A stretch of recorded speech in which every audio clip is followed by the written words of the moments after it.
दोस्तों, आप लोग टीपू सुल्तान को तो ज़रूर जानते होंगे, क्योंकि टीपू सुल्तान ही हमारे देश के वो आखिरी हीरो थे कि जो अपनी ज़िंदगी की आखिरी सांस तक हिंदुस्तान और अंग्रेज़ों के बीच एक दीवार बनकर खड़े रहे थे। और लाख कोशिशों के बावजूद भी टीपू सुल्तान के जिंदा रहते हुए अंग्रेज़ कभी भारत देश पर कब्जा नहीं कर पाए थे।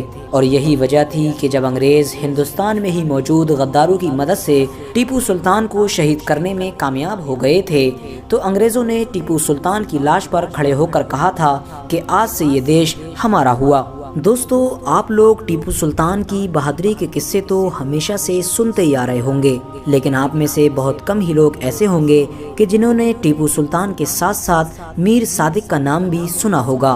वही मीर सादिक कि जिसकी मदद से अंग्रेज़ न सिर्फ टीपू सुल्तान को शहीद करने में कामयाब हो गए थे, बल्कि साथ साथ उसकी मदद से ही अंग्रेज़ों का हिंदुस्तान पर कब्जा करने का ख्वाब भी पूरा हो गया था। दोस्तों, मीर सादिक कौन था और आखिर इसने टीपू सुल्तान के साथ गद्दारी कैसे की थी और क्यों की थी, यही सारी चीज़ें आज की इस वीडियो में हम आपको बताएंगे। साथ ही साथ हम आपको ये भी बताएंगे कि आखिर मीर सादिक के मर जाने के बाद लोगों ने इसकी कब्र से इसकी बॉडी को निकालकर इसकी बॉडी के साथ क्या हाल किया था। दोस्तों, ये उस दौर की कहानी है कि जब 18वीं सदी में हमारे देश की दो ताकतवर सल्तनतें यानी मराठा और मुगल अंग्रेज़ों के सामने सरेंडर कर चुकी थीं और अब धीरे धीरे अंग्रेज़ पूरे भारत देश पर ही कब्जा करते जा रहे थे। और ऐसा महसूस होने लगा था कि मानो अब कुछ महीनों के अंदर ही पूरे भारत देश पर अंग्रेज़ों का राज हो जाएगा। लेकिन ऐसे मुश्किल वक्त में भी अंग्रेज़ों के लिए जो सबसे बड़ी मुसीबत थी वो नॉर्थ इंडिया की एक मशहूर रियासत थी, जिस रियासत का नाम मैसूर था। मैसूर रियासत के सुल्तान का नाम हैदर अली था। हैदर अली जितने बहादुर थे उससे कहीं ज़्यादा होशियार भी थे। हैदर अली ने लगभग 50 साल तक अंग्रेज़ों से मुकाबला किया और अंग्रेज़ों को नॉर्थ इंडिया में कब्जा करने से रोके रखा। अंग्रेज़ों ने जब भी उनके इलाके पर कब्जा करने की कोशिश की तो उन्हें हमेशा हार का सामना करना पड़ा। हैदर अली की सबसे बड़ी ताकत उनका बहादुर बेटा टीपू सुल्तान था। टीपू सुल्तान को हैदर अली का दाहिना हाथ माना जाता था। 1882 में जब हैदर अली का इंतकाल हो गया तो उनके इंतकाल के बाद उनका बेटा यानी टीपू सुल्तान मैसूर रियासत का नया सुल्तान बना। यकीनन टीपू सुल्तान बहादुरी और होशियारी में अपने वालिद हैदर अली से भी कहीं ज़्यादा आगे थे। एक बादशाह होने के बावजूद भी टीपू सुल्तान हमेशा आम इंसानों की तरह रहा करते थे। उनकी ख़ास बात ये थी कि वो दूसरे बादशाहों की तरह किसी भी जंग के वक्त पीछे खड़े होकर अपने सिपाहियों को सिर्फ हुक्म जारी नहीं किया करते थे, बल्कि वो हर जंग में सबसे आगे वाली लाइन में खड़े होकर अपने सिपाहियों के साथ लड़ा करते थे। दोस्तों, अपने वालिद यानी हैदर अली के इंतकाल के बाद अब अंग्रेज़ों को रोकने की जिम्मेदारी टीपू सुल्तान के सर पर आ चुकी थी और टीपू सुल्तान ने इस जिम्मेदारी को बखूबी निभाया भी था। टीपू सुल्तान और अंग्रेज़ों के बीच कई जंगें हुई, लेकिन हर बार अंग्रेज़ हथियार और फौज में टीपू सुल्तान से ज़्यादा ताकतवर होने के बावजूद भी टीपू सुल्तान को अपने आगे झुकाने में नाकामयाब रहे। और आखिरकार अब अंग्रेज़ों को ये बात भी अच्छी तरह से समझ आ चुकी थी कि टीपू सुल्तान को तलवार के दम पर अपने सामने झुकाना नामुमकिन है।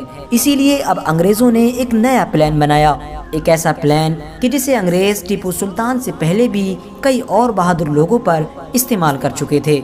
दोस्तों, अंग्रेज़ों ने अब टीपू सुल्तान के महल में कुछ ऐसे लोगों को ढूंढना शुरू कर दिया कि जो पैसे के लालच में कुछ भी करने के लिए तैयार हो जाएं। और आखिरकार अंग्रेज़ ऐसे लोगों को ढूंढने में कामयाब भी हो गए थे।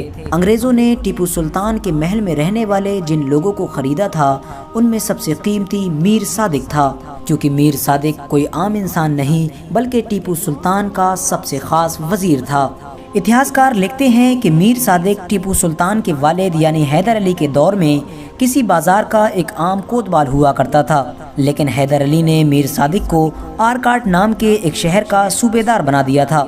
क्योंकि दोस्तों, मीर सादिक बहुत होशियार और चालाक किस्म का इंसान था, इसीलिए उसने बहुत जल्द ही हैदर अली के सामने अपनी होशियारी को साबित कर दिया था। उसकी होशियारी से खुश होकर हैदर अली ने उसे अपना खास वजीर बना लिया था। मीर सादिक को हैदर अली ने अपनी सल्तनत के सारे माल और ख़जाने की देखरेख का काम दे रखा था, लेकिन मीर सादिक को जहां एक तरफ ये चाहिए था कि वो अपनी तरक्की से खुश होकर अपने सुल्तान का हमेशा शुक्रिया अदा करे, तो वहीं दूसरी तरफ मीर सादिक पूरी तरह से बदल चुका था। उसका लालच अब दिन ब दिन बढ़ता जा रहा था उसके दिल में अब खुद हुकूमत करने का शौक भी जन्म ले चुका था। वो अंदरूनी तौर पर हैदर अली से जलने लगा था। टीपू सुल्तान का दौर आते आते मीर सादिक ने सल्तनत के खजाने में हद से ज़्यादा गड़बड़ी करना शुरू कर दी थी। जब इस बात की खबर लोगों ने टीपू सुल्तान तक पहुंचाई तो टीपू सुल्तान ने फौरन जांच करने के आदेश जारी कर दिए। जांच में मीर सादिक न सिर्फ मुजरिम साबित हुआ बल्कि लाखों रुपए का काला धन उसके घर से भी बरामद हुआ। ये देखकर टीपू सुल्तान ने फौरन मीर सादिक को वजीर के पद से हटा दिया और उसकी वो सारी नाजायज दौलत भी जब्त कर ली गई कि जो उसने शाही खजाने से चुराई थी। लेकिन दोस्तों, जैसा कि मैंने आपको पहले भी बताया कि मीर सादिक एक चालाक इंसान था। कुछ दिनों के बाद ही उसने एक बार फिर से टीपू सुल्तान से मुलाकात की और टीपू सुल्तान से माफ़ी मांगी। इतना ही नहीं, मीर सादिक ने टीपू सुल्तान के सामने कुरान पर हाथ रखकर ये कसम खाई कि वो दोबारा कभी भी कोई ऐसी हरकत नहीं करेगा कि जिससे टीपू सुल्तान या फिर हमारी सल्तनत को कोई परेशानी हो। अब क्योंकि टीपू सुल्तान एक रहमदिल और नेक इंसान थे, इसीलिए उन्होंने अपनी रहमदिली दिखाते हुए मीर सादिक को मुआफ़ कर दिया। न सिर्फ माफ़ किया बल्कि एक बार फिर से उसे अपना खास वजीर बना लिया। लेकिन टीपू सुल्तान को इस बात का ज़र्रा बराबर भी एहसास नहीं था कि जिस इंसान को वो आज माफ़ कर रहे हैं, आने वाले दिनों में वो इतनी बड़ी गद्दारी करेगा कि जिसकी गद्दारी का नुकसान न सिर्फ मुझे बल्कि पूरे भारत देश को उठाना पड़ेगा। दोस्तों, मीर सादिक ने टीपू सुल्तान से भले ही माफ़ी मांग ली थी, लेकिन उसके दिल में टीपू सुल्तान से बदला लेने की आग अब और ज़्यादा भड़कने लगी थी और मीर सादिक अब बस एक मौका तलाश कर रहा था। और आखिरकार मीर सादिक को अंग्रेज़ों की शक्ल में टीपू सुल्तान के खिलाफ एक मौका मिल भी गया। अंग्रेज़ों ने मीर सादिक को हुकूमत का लालच दिया और ये वादा किया कि हम टीपू सुल्तान को ख़त्म करने के बाद तुम्हें ही मैसूर सल्तनत का अगला सुल्तान बनाएंगे, जिस पर मीर सादिक बड़ी खुशी खुशी राजी हो गया।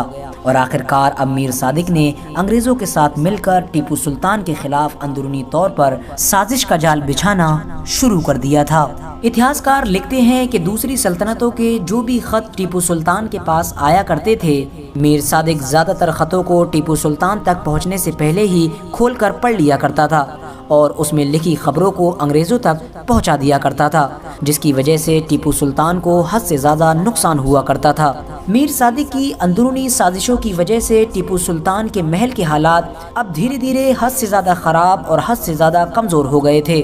मीर सादिक ने अपनी पकड़ इतनी ज़्यादा मजबूत कर ली थी कि मीर सादिक की इजाज़त के बगैर टीपू सुल्तान के महल में कोई परिंदा भी पर नहीं मारा करता था।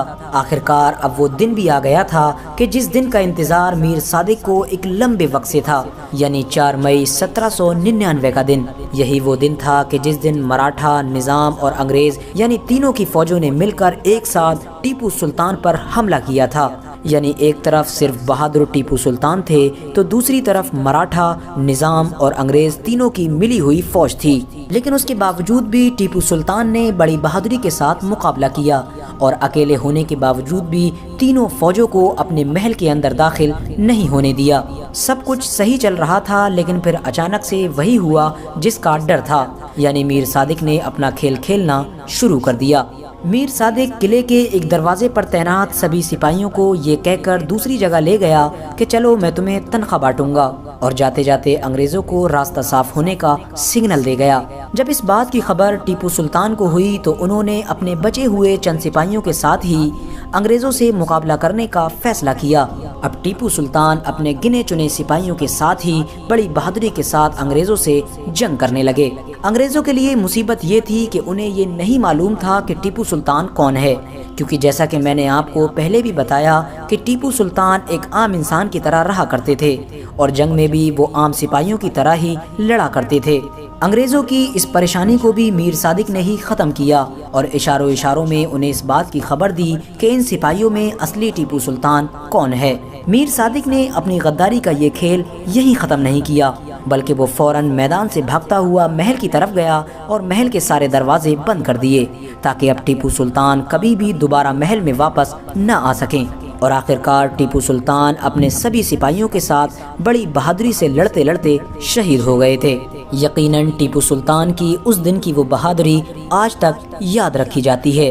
दोस्तों, जंग ख़त्म होने के बाद जब मीर सादिक ने अंग्रेज़ों से मिलने का इरादा किया और वो महल से निकलकर अंग्रेज़ों से मिलने के लिए जाने लगा तो रास्ता में उसे मैसूर की आम पब्लिक और टीपू सुल्तान के बचे हुए कुछ सिपाहियों ने घेर लिया और उसे इतनी बुरी तरह से मारा गया कि उसकी वहीं पर मौत हो गई। अंग्रेज़ों तक जब इस बात की खबर पहुंची तो वो फौरन उस जगह पर पहुंचे और उन्होंने वहां के लोगों से मीर सादिक की लाश को छीन लिया। अंग्रेज़ों ने बाकायदा एक कब्र खोदकर मीर सादिक की लाश को उस कब्र के अंदर दफना दिया, लेकिन वहां के लोगों में मीर सादिक के खिलाफ इतना ज़्यादा गुस्सा था कि अंग्रेज़ों के चले जाने के बाद उन लोगों ने एक बार फिर से मीर सादिक की बॉडी को उसकी कब्र से बाहर निकाल लिया और उसकी बॉडी पर जहां एक तरफ बहुत सारे लोगों ने थूका तो वहीं दूसरी तरफ कुछ लोगों ने हद पार करते हुए उसकी बॉडी पर पेशाब भी किया। बताया जाता है कुछ लोगों ने अपने जानवरों की गंदगी को भी उसकी बॉडी पर फेंकना शुरू कर दिया था। दोस्तों, भले ही आज मीर सादिक को इस दुनिया से गुजरे हुए 200 साल से भी ज़्यादा हो गए हैं, लेकिन आज भी जब भी कोई गद्दारी का काम करता है तो उसे मीर सादिक की ही मिसाल दी जाती है, यानी कहा जाता है कि तुम तो बिल्कुल मीर सादिक की तरह हो। फिलहाल दोस्तों, आज की अपनी वीडियो को हम यहीं पर ख़त्म करते हैं। वीडियो पसंद आने पर न सिर्फ वीडियो को लाइक करें बल्कि अपने फ्रेंड्स के साथ भी ज़रूर शेयर करें और इसी तरह की नॉलेजेबल और हिस्टोरिकल वीडियोस हमेशा देखने के लिए हमारे इस चैनल को सब्सक्राइब करके साथ ही में बेल आइकन को भी प्रेस कर दें।